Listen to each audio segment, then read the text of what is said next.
So the joke is the following. It's again about a mathematician, physician, physicist, and engineer. So the following situation. In the middle of the night, physicist wakes up in a hotel and sees the carpet burning. So he sees a bucket from the ice, probably from champagne or something else. He sees a water pipe or also something like that. So he thinks, okay, there's a bucket, there's a water, and he takes a bucket, fills it with the water, pours it on the fire, fire's gone. So then, to be sure, he fills it once again, pours it once again, everything's great, but the... This is a physicist. Yeah, this is the physicist. Everything's great, but, well, a lot of water, everything's wet. The engineer also wakes up, so the same situation. He sees the bucket, he sees the water pipe. He estimates very precisely that he needs 2/3 of the bucket to fight the fire. So he fills it precisely up to that level. He pours it on the fire. Fire's gone. Everything's great. He goes to sleep. Oh, I forgot. The physicist also went back to sleep after he did everything. And now the mathematician wakes up, sees the fire, sees the bucket, sees the water pipe, acknowledging that the problem can be solved. He happily falls asleep. So that's it. Very good.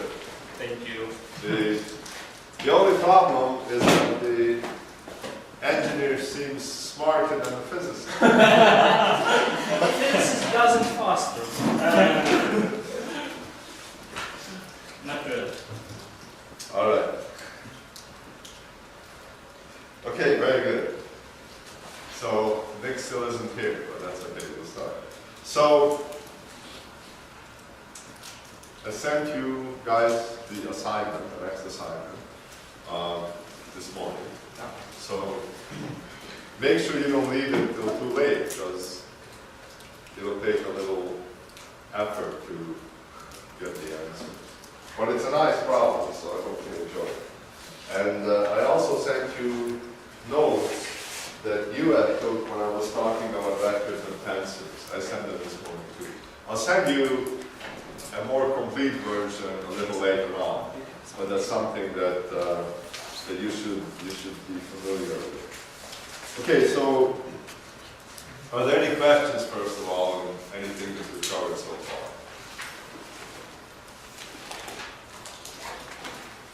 I'm happy if you have questions. You sent me about some material about a tensor or something. Because let's say I review your now and I as well confused about the symbol about 2L, 4L. 4L. Yeah. I don't know why you really want to try to replace the 4L into the form of the Q and S. Why? Why? Where is so come from? And why because you now use another solution way, and you use another. Well, you know,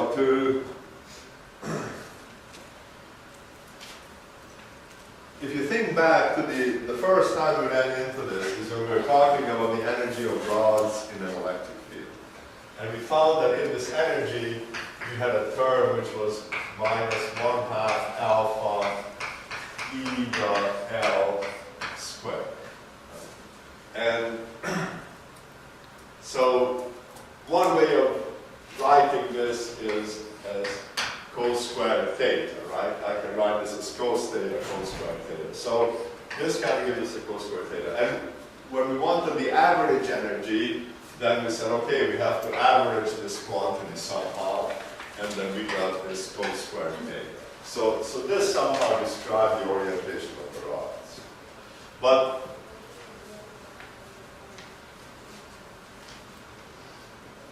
we thought that if there was no electric field and the rods were pointing every which way, it would be more convenient to have an order parameter. So this is a kind of an order parameter, right? It tells you something about how well the rods are ordered. And we thought, okay, well this is good, but it would be nice if this was 0 when all the rods are pointing every which way, right? So we thought, okay, we have to subtract 1/3 from this, because the isotropic average,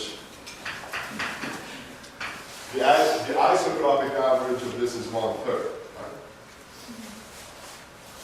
So this is a better order parameter, because this is 0 when the rods are random. But then we thought, well, if the rods are all pointing in the same direction, the order parameter should be 1. That would be nice. Right? Perfect order is 1, no order is 0. Right? So we thought we should scale this, and then if you do it this way, if you pull out, if you do it this way, then we have, when it's disordered, this is 1/3, so we get 0, and when it's perfectly ordered, this is 1, we have a 2 here divided by 2, we have 1. So we thought this was really good. Okay? So this was the thing that we had. Now, if you want to think in terms of tensors, then we can write this term as E alpha E beta L alpha L beta. This is the same thing, right? We take the dot product, this is really contraction of alpha is a dot product, and we do it twice because it's squared. So to some extent, this quantity here, so the electric field you don't have to average. The average over the particles. So this quantity kind of corresponds to this. So if this is good in this scalar case, then it's better for us to do the same thing here. 3 L alpha L beta minus. Now, this is a secondary tensor. What corresponds to 1 is the identity, which is delta alpha beta. So for the same reason that this was good, this is good. We could work just with this, but these properties that we have here just end up being practically useful. Good. So in your node, if there is 4 along side by side, is it a scalar or is an element of the tensor or is a... Yeah, so that's a good question. So these things are really components of a vector, and they're variables like every other variable. So if I have, L1 alpha, that's a component of a vector. If I put another one beside it, L1 beta, that's now a thing with 2 subscripts, that's a matrix, this is a tensor. If I put another L1 and L2 here, alpha, gamma, this is still a tensor, third rank tensor. If I put another one here, L2 delta, this is now fourth rank tensor. Third rank tensor would be like a matrix and another matrix and another matrix. And a fourth rank one we can't even imagine until in 4 dimensions. Okay. So this would be a fourth rank tensor. Now, if I make this gamma alpha, then I have to sum over the repeated index. And so basically it will be like a dot product, and that thing will disappear. And now this thing really has 2 indices, and this is a second rank tensor. And if I make this beta, then this is a scalar. Because I have to sum over this index, it's gone. Sum over this index, it's gone. So this is now a scalar. So the number of indices and which of those are repeated tells you what this thing is, what this quantity is. Okay? Any more questions on this?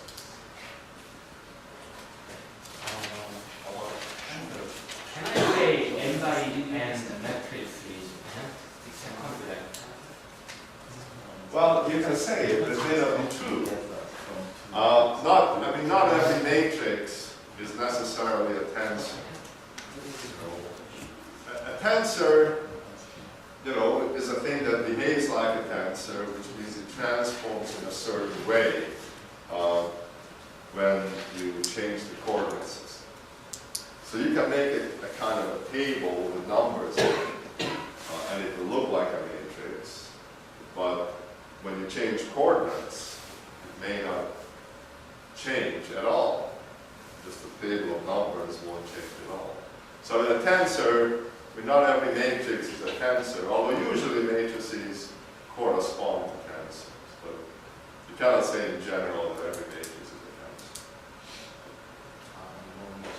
Sure. Can I say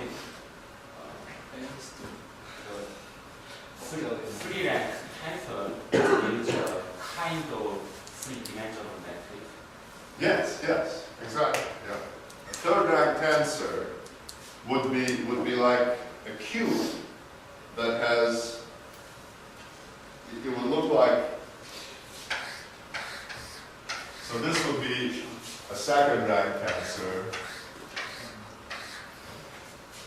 and then I would have to put another one of these in front of it, and another one of these in front of it. So there are three indices, one index, and the third index this way. Yeah, so it would be a cube. So the Levi-Civita that we talked about, you could kind of imagine as being inside of a cube, and you would have zeros and ones and minus ones. So that would be a third rank. So I know at the beginning this may seem a little complicated, but in fact it's really nice, and it does make life a lot simpler. Now I wanted to say a couple of quick things. So if I have a vector, any vector, A,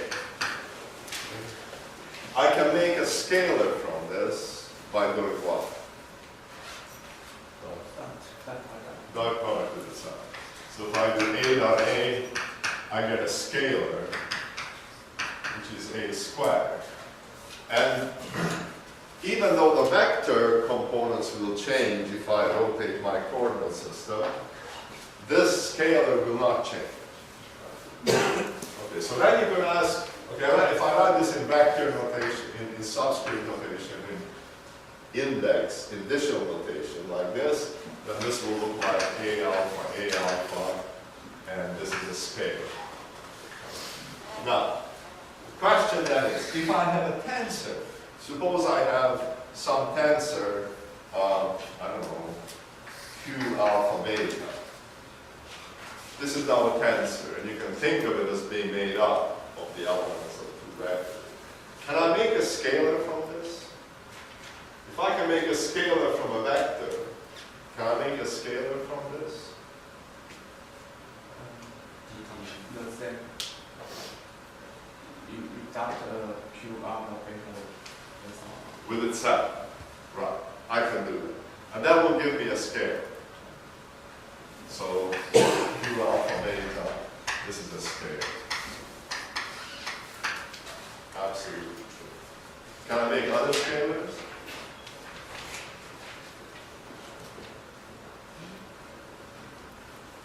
Multiply y by 0. Multiply by 0.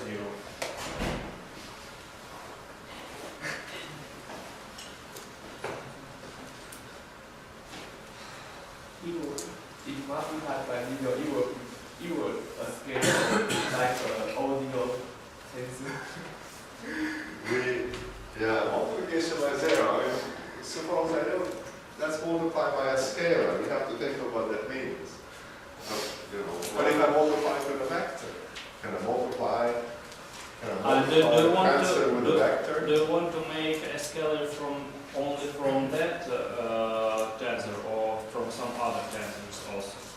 You can multiply it twice with a vector, but we want to like this and like this. I think. Or vice versa. Well, okay, so let's actually ask ourselves what happens.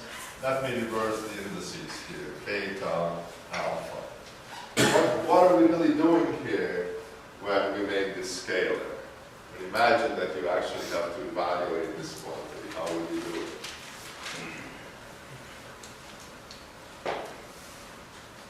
Just flipping the matrix. Flipping the matrix. Well, yeah, suppose I make this gamma. Okay, it's not a scalar anymore because I have two indices. This is a matrix. What is this animal? Matrix. Matrix. So what have we done here? So With some some Sure. over beta, Hmm? some over beta for each element Right, but what does it correspond to? correspond to an element of the third tensor. Right, but Well, what if we I have insert two matrices and I sum over this index? What does that correspond to? Hmm? QR. Use two meters. Well, I will. So imagine that you do this sum. Right? So you put an x here and you put an x here.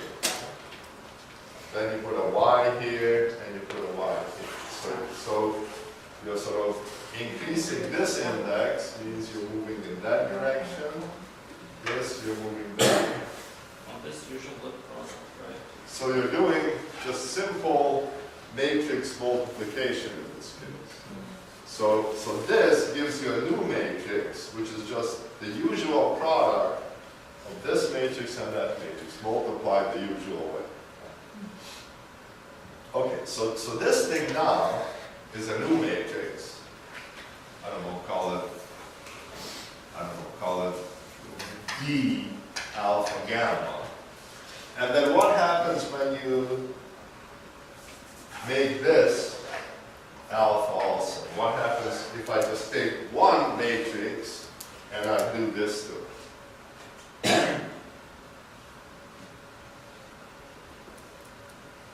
What do we do? Well, we got bxx plus byy plus bz. So this is just the sum of the diagonal elements. And that has a special name. Trace. Trace. So this is a trace. Okay, so if I were to make this alpha, then you can see that I'm just taking the trace of a tensor, and that's a scalar, and it means that it doesn't change if I change a coordinate system. B is also tensor. Hmm? Is B also tensor? B are Well, yeah, B alpha beta or B alpha gamma is a tensor. But what I don't understand is that tensor is not summation, right? Tensor is not what? Summation. Summation. No, that's right. It's not a yeah. Okay. So let's just take a matrix. A alpha matrix. This is a matrix. Has nothing. Now, if I write A alpha alpha, that means it's equal to AXX plus AYY plus AZZ. Right? Repeated indices means I have to sum over all the lambda. So this thing is just this element plus this element plus that element. And that's a scalar. So that's an interesting property of tensors. So from a tensor, you can make a scalar, and that scalar is the same in all coordinate systems. So whatever coordinate system you choose, the trace will always stay the same. Okay, so that's just another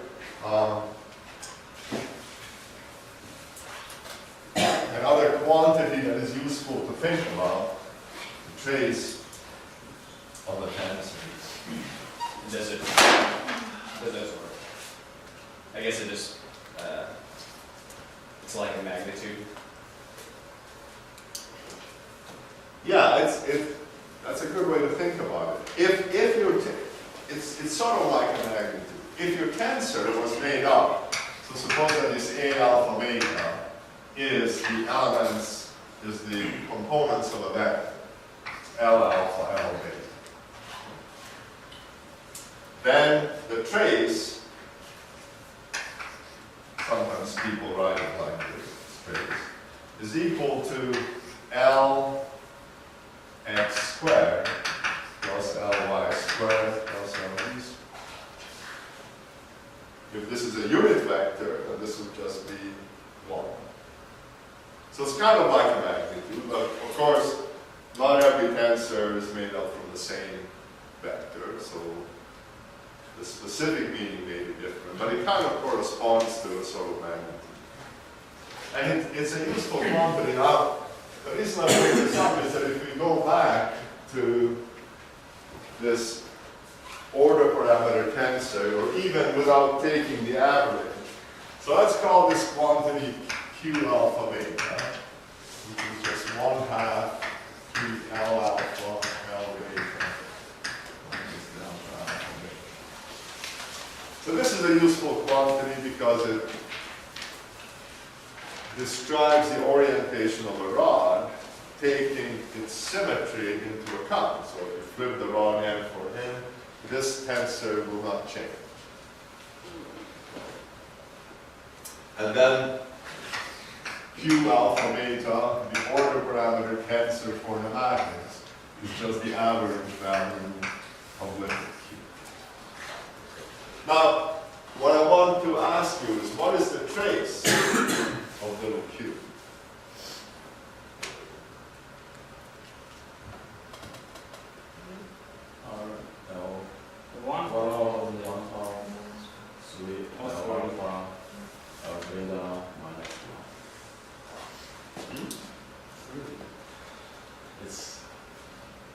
If you write in this form, is 1/2. Okay, so the trace, Q alpha alpha, the trace is equal to what? 1/2, 3 alpha, 3 alpha, alpha minus 1. Yes? So what's L alpha, L alpha? Cosine zero. Cosine zero. L alpha. L We have to sum. We have to do Lx squared plus Ly squared plus Lv squared. is 1.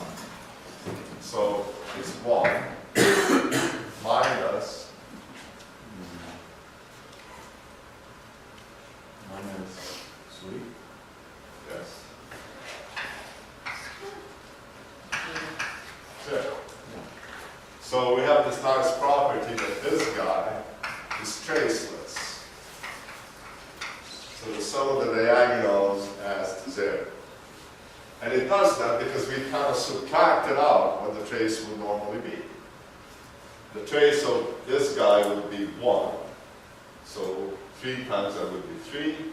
We subtract essentially 3. So we subtract the trace, so we get 0. So this is a nice additional quantity. Is this symmetric or not symmetric?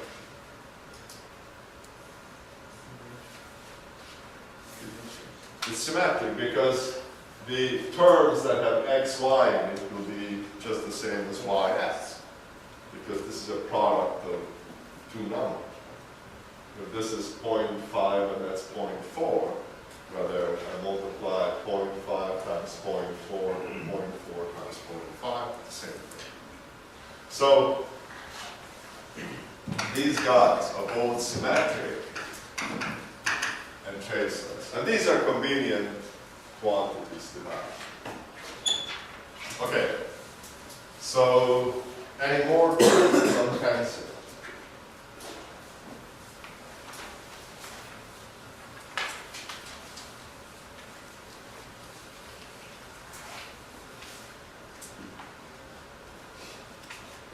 So once again, the main point is this, that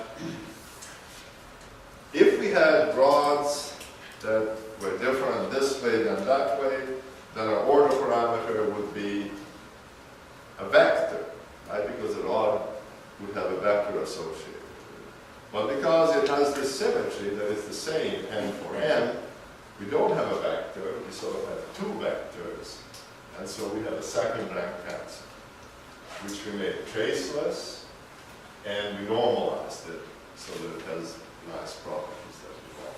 So this is the guy that describes the orientation of a rod. And it respects the fact that if you rotate it by 180 degrees, you get the same thing. This guy doesn't change. And this is just the average value of this.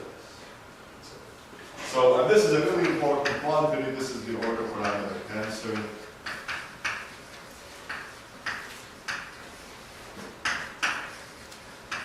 And the liquid crystal literature is full of papers about the order parameter tensor. So this is really the proper order parameter, and it's the right thing because first, it has the right symmetry for the object that you have. And second, because it tells you both the degree of order, it tells you how well the molecules are oriented, and the direction of the order. It tells you which way they're pointing. You know, it's not, if I just tell you all the molecules are pointing the same way, that's sort of incomplete information. I should also tell you in what direction they're all pointing. So Q has all that information. Now, simpler descriptions usually tell you one or the other. Some pictures only talk about the director, which tells you which way they're pointing. Other pictures only talk about the degree of order, the scalar order parameter, but they don't tell you which way it is. But Q has both of these components, and that's why it's really the right thing to use. Okay. Now,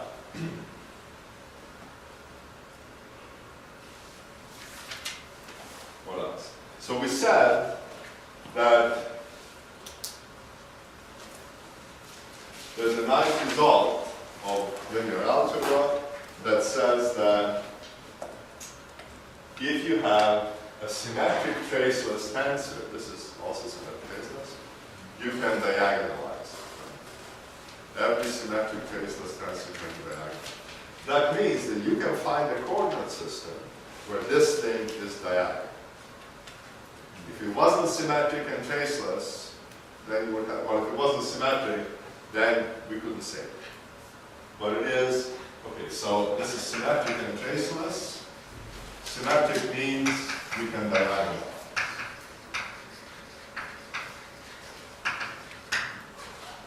Okay, so let's imagine diagonalizing this. So we go to a coordinate system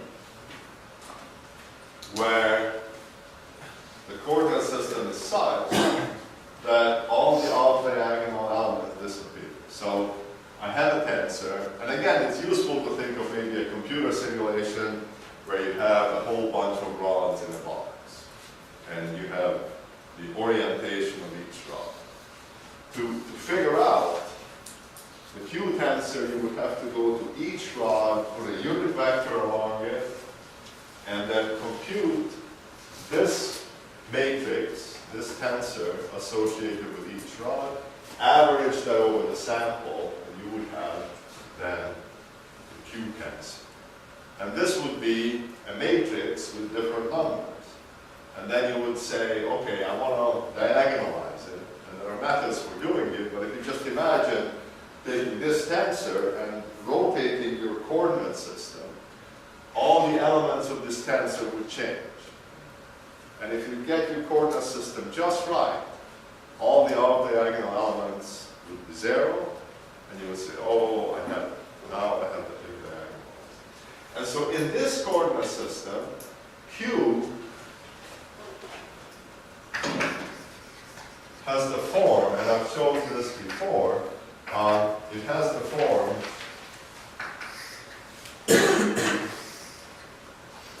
maybe it's worth just stepping through this once again. In this coordinate system, I can of course write the elements of L in terms of polar and azimuthal angles. So the x component will have 1/2 3 Lx Lx minus 1, and Lx will be sine squared theta cos squared phi minus 1. The y component will look similar, 1/2 3 sine squared theta sine squared phi minus 1 average, and here we'll have 1/2 3 cos squared theta minus 1. And everything else is 0.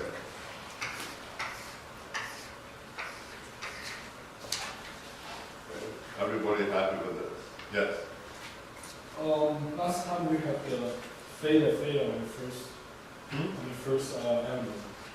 I have theta. We have theta here, and then theta phi here. Well, that must be a mistake, either be on the board or you copy. No, that should be 5. This is Yeah, I mean, if you take the x component of a vector in polar coordinate, you first project down to the xy plane. That's sine theta, right? And then you project that onto the x and the y axis, which gives you cos phi and sine phi. Okay, so are we good so far? Okay. Now, if we have a system where the average doesn't depend on phi, right? Every direction of phi is the same, then we have what is called a uniaxial system. There's only one important axis, which is the z-axis, and in that case, the average of cos squared phi is just 1/2. Okay? So, if uniaxial,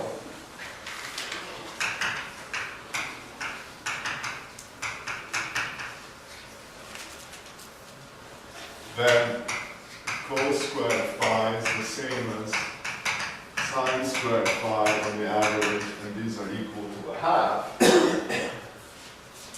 And then we just put 1/2 in here. And now this quantity here, we can call something, we'll call it S. This is the usual convention, call this the scalar order parameter S. And if the system is uniaxial, then we can just write 1/2 in here when we average over phi, and then we can write these guys in terms of S, the way I did in class last time. And then we get that Q is just minus 1/2 S, minus 1/2 S, and S. And S is just the average of 1/2 3 cos squared theta minus 1, which is also the average of P2 cos theta. What we already found before.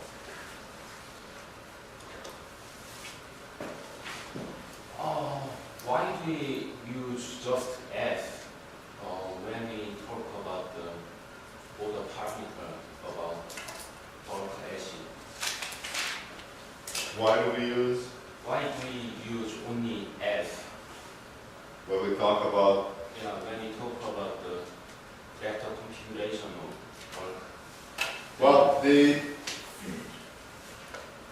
as you can see, for every situation we can diagonalize this and end up with this description. And certainly I can call this thing S. And if the system is uniaxial, then these things can be written in terms of S, which is minus 1/2 S. So the only scalar that we have in the problem is S. So there's two pieces of information. One is the direction in which the molecule is pointing, which is the direction of the z-axis, right? and we find that they're diagonalized the system. And then S tells you the extent to which the molecules are aligned with the z-axis. So the molecules are pointing every which way, S is 0. If they're perfectly aligned with the z-axis, S is 1. So the degree of order is contained in S. And the direction of alignment is contained in this diagonalization procedure that tells you in what direction the z-axis has to point. One more question. Here is the minimal uniaxial, same with the word when you use uniaxial or biaxial. Yes. So uniaxial means one axis, right? Uni-axis. Yeah. Uniaxial means one axis. And if you look here, when we say that the average doesn't depend on phi, we are saying really that the x and the y axes are equivalent. That the molecules are equally distributed in the plane, so there's no preferred axis. The x-axis is the molecules don't line up in a plane in one direction more than in any other. So we only have one axis which is distinguished, which is the z-axis, and the other two axes are equivalent. So it just means there's one special axis. Now there are other systems where if you imagine that the molecules are not rods, but maybe, maybe long, flat things, then it's possible that you have sort of dramatic order with a long axis all pointing in one direction, but the face of the flat part can point also in one direction. Now in this case, we couldn't say that all directions here are equivalent. So we would have a second distinguished axis. We couldn't set these guys equal to a half. It would be something else. And then it means that these numbers wouldn't be the same. They would be different. And then we would have a biaxial system. By law of the first type or something, if we determine the direction of the azimuthal angle in uniaxial crystal, in that case, cannot we use the order time? I didn't understand the first part of what you said.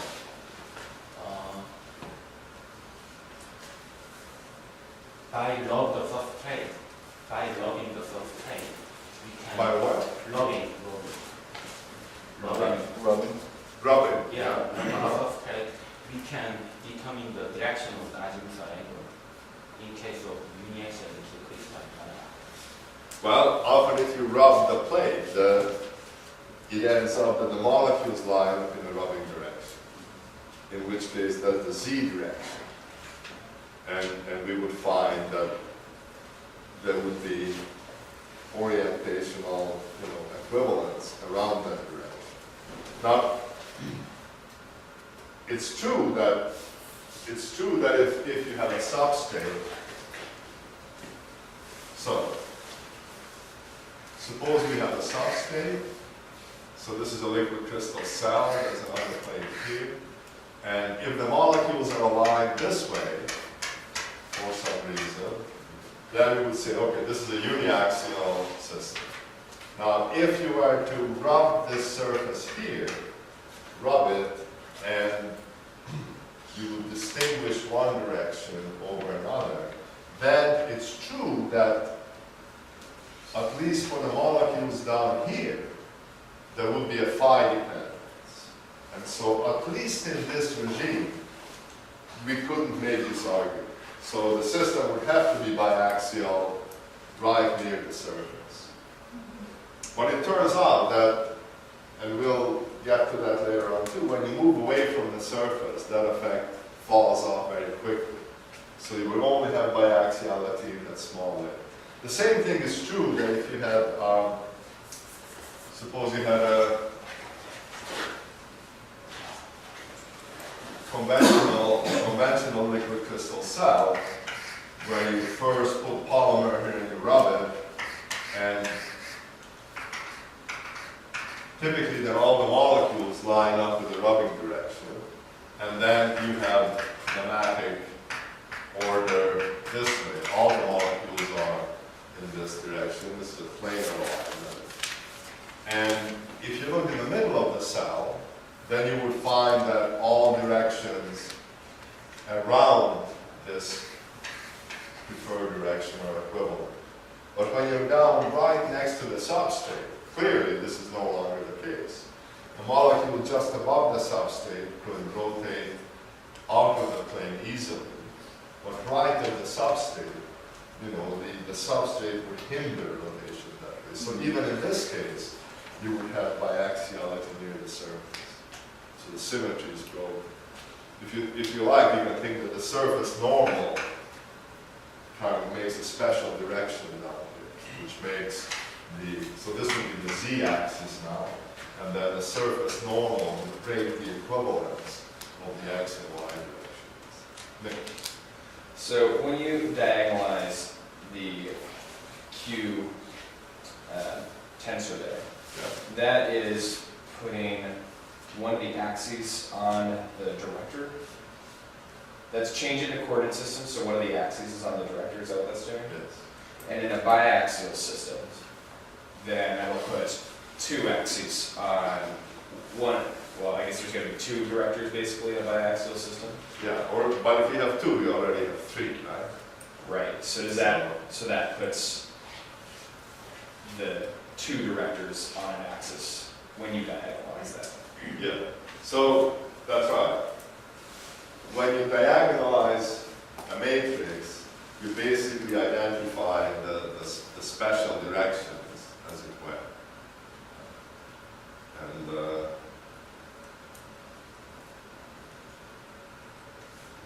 so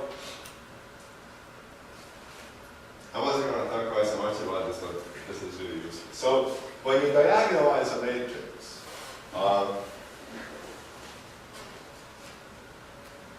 if the system is uniaxial, you will get two diagonal elements which are the same and one which is special. But you don't know, where the special one is going to be.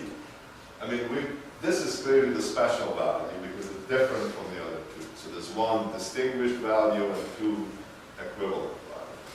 But we could have put the s up here just as easily and put -1/2 down here, or put the s in the middle and -1/2 s down here. So it doesn't matter where you put the special value. It just has to be along one of the axes, and then that axis is the special direction. So you can imagine that you do it, and just for convenience, we say, okay, the special axis, we want to put the z-axis there. We could put the x and y just as well, put the z-axis.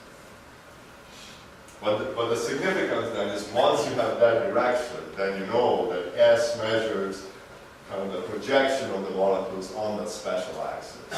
And the other guys sort of look at the projection of the other axis. So if you put the special item at a different position like yours, then actually you can do the metric, the coordinate rotation another plane and make the special item back to that position, right? And that, because you are just rotating the coordinate, that does not change the matrix. Well, it doesn't change the tensor, but it changes the components in a way that the components of a vector it changes the form of the matrix, but right. actually don't change the tensor. That's right. So Yeah, you never change the tensor, you're just changing the components, which are the representation of a particular coordinate system. So yeah, by rotating, so suppose you make a rotation where the new x-axis ends up in the place of the old z-axis, that'll just move the s up here, and the -1/2 is down there. and if in the system you concern that axis of each part of the system is pointing a different direction than when you do the integral voltage pattern. But I didn't understand this. I mean, for example, in your cell, if you rotate the upper substrate 90 degrees, then you get different axes at different layers of the cell, right? Yeah, then we have a Q tensor which varies with position. Yes. Yeah. Well, yeah, then we have to. Very position. But if you want to diagonalize it everywhere, then actually you are setting different coordinates at Yes, different position. of course, absolutely. Then how do you integral under different coordinates? Integral is just sums. I mean, you can just do it. But yeah, so I mean, to begin with, we'll just talk about situations where order is uniform in space. So the Q tensor is the same here as it is here. But yeah, it can vary, and in fact, how it varies is important, and you have to pay elastic energy, because if the direction of orientation changes, then the molecules are not so happy because they're not parallel with each other, right? So you have to pay an energy cost for that, like stretching the spring. And we have to pay for it for time, and we'll do that next. Okay, so is everybody pretty happy then with how these tensors work and how we got here and why we are using this tensor representation? People have a good sense of that? Now, in the midterm, certainly I will ask you about tensor. You can already figure out what the midterm will be like. Something about maybe estimation, dimensional analysis, some kind of classical mechanics, something about momenta, maybe free energy, tensor, structure. Those have to be the questions. Okay. All right, so is everybody comfortable with these things? All right. So let's quit here.